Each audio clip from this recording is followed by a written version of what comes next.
প্রতিটি আকৃতির মধ্যে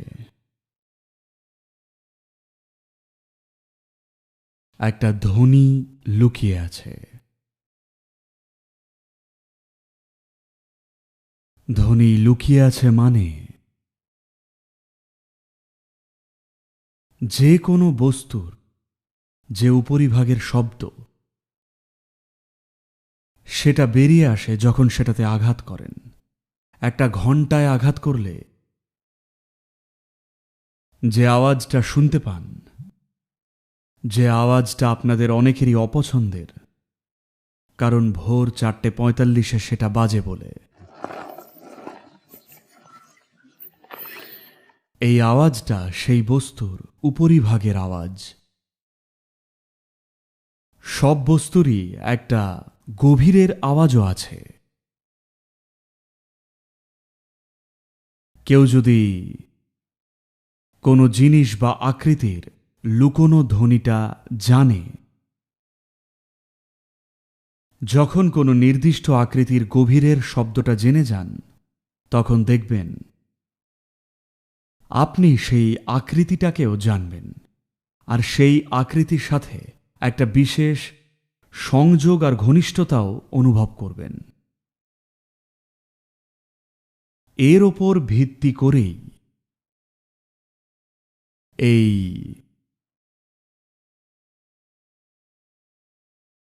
সংস্কৃতিতে আমরা শিশুদের নামকরণ করতাম। একটা শিশুর মূলভূত স্পন্দনটা অনুভব করে সেই অনুযায়ী একটা নাম দেওয়া হতো, যাতে নামটা উচ্চারণ করায় সর্বোপরি শিশুটি নিজের নামটা বারবার শুনে একটা বদ্ধ জীবন না হয়ে একটা উন্মুক্ত সম্ভাবনায় পরিণত হয়। কারণ প্রতিবার যখনই তার নাম উচ্চারিত হয়, কিছু একটা তাকে অন্তরের খুব গভীরে স্পর্শ করে। এটা শুধু কাউকে ডাকার মাধ্যম নয়, বরং নাম উচ্চারণ করেই একজন মানুষের সম্ভাবনাকে খুলে দেওয়া যায়।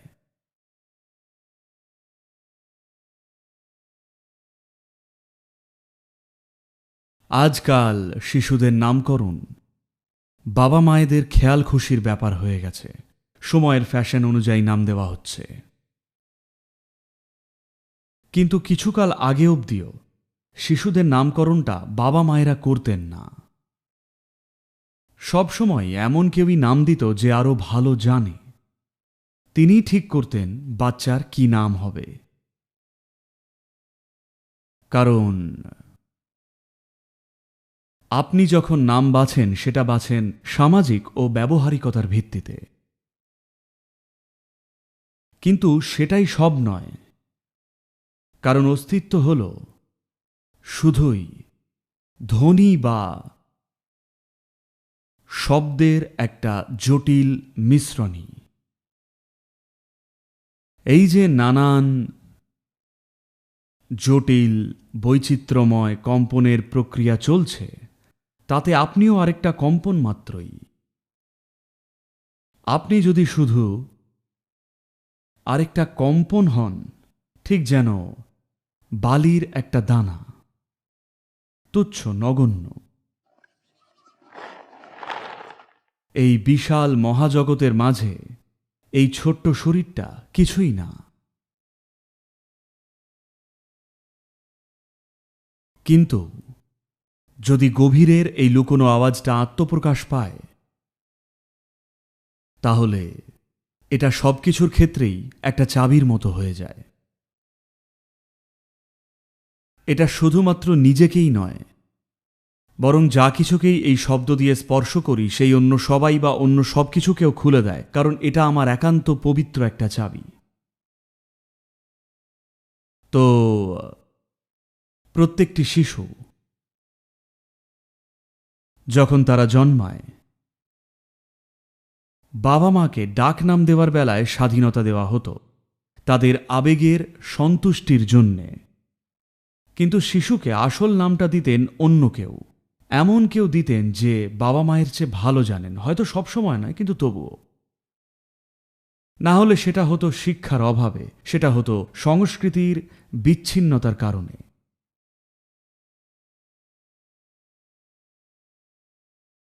এক প্রজন্ম থেকে আরেক প্রজন্মে ঠিকমতো জ্ঞান প্রেরণ না হওয়ার কারণে সেটা হতো। তা না হলে যিনি বাচ্চাটার মূল স্পন্দনটা জানেন, একমাত্র তিনি শিশুটির নামকরণ করতেন। তাই তারা একটা নির্দিষ্ট সময় অবধি অপেক্ষা করতেন, বাচ্চাকে পর্যবেক্ষণ করতেন, অন্যান্য জ্যোতিষীয় হিসেব করতেন আর সিদ্ধান্তে পৌঁছতেন যে এটাই শিশুটির গভীরের মূল ধ্বনি, আর এটাকেই বের করে আনা উচিত। কারণ শুধুমাত্র এটার বিকাশ লাভেই, শুধুমাত্র একে ফুটে উঠতে দেওয়ার সুযোগ দেওয়াতে আর আত্মপ্রকাশেই এই শিশুটি তার জীবনের পূর্ণ অভিব্যক্তি খুঁজে পাবে। কারণ একটা বীজ যদি অঙ্কুরিতই না হতে পারে, সে ওপরে ওপরে যতই যাই করুক, পূর্ণতা সে পাবে না। আর এভাবেই দেবতাদেরও নামকরণ করা হয়। সেদিন একজনের সাথে কথা হলো, একজনকে ডেকে পাঠিয়েছিলাম, অনেক খোঁজার পরে পাওয়া গেলে তাকে জিজ্ঞেস করলাম কোথায় ছিলেন। সে বলল, সদ্গুরু আমি ডিএলএমে ছিলাম। আমি বললাম, কি ডিএলএম, সেটা কোথায়? না, আমি ধ্যানলিঙ্গম মন্দিরে ছিলাম। ও ডিএলএম।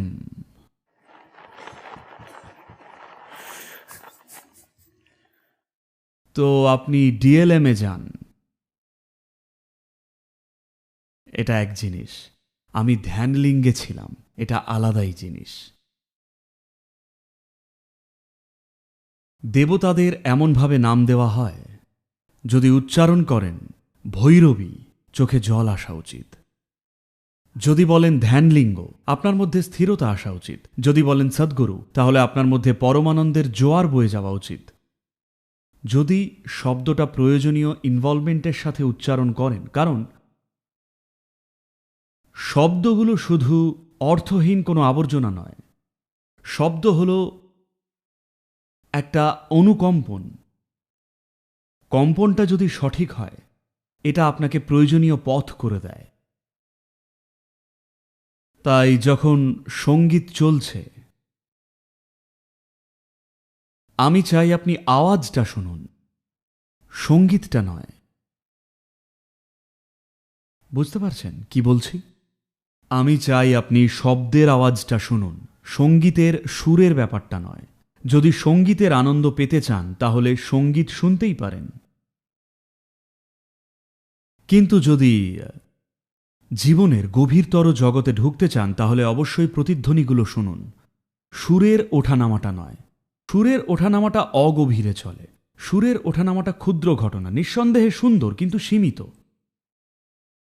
আর প্রতিধ্বনিগুলো হল স্বয়ং জীবন গঠনের উপাদান। কিভাবে এই ব্যক্তিটি এখন প্রতিধ্বনিত হচ্ছে, তা এই ব্যক্তির ব্যাপারে সবকিছুই নির্ধারণ করবে। এ যদি সঠিকভাবে প্রতিধ্বনিত হয়, তাহলে এ শুধু নিজের জীবনেরই প্রকৃতি নির্ধারণ করবে না, এ সব কিছুরই জীবনের প্রকৃতি নির্ধারণ করবে। এ শুধু নিজের ব্যক্তিগত প্রকৃতিই নির্ধারণ করবে না, বরং নির্ধারণ করবে সেই জীবনের চারপাশে সবকিছু কিভাবে ঘটবে সেটাও। তাই দর্শনে সঙ্গীত যখন চলবে, আমি চাই আপনি প্রতিধ্বনিটা দেখুন, সঙ্গীতটাকে নয়।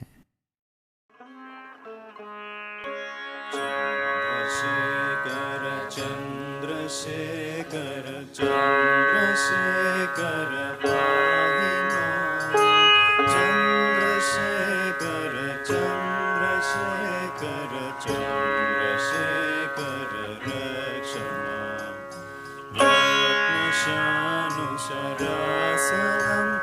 राजताद्रिशृङ्गनिकेतनम् सिञ्जिनीकृतपन्नगेश्वर अच्युतानन सायकम् क्षिप्रदग्धपुरत्रयं त्रिदिवालयैरभिवन्दितम् चन्द्रशेखरमाश्रये मम किं करिष्यति भय्यमा चन्द्रशेखर चन्द्रशेखर चन्द्रशेखर पाहि मां चन्द्रशेखर चन्द्रशेखर चन्द्रशेखर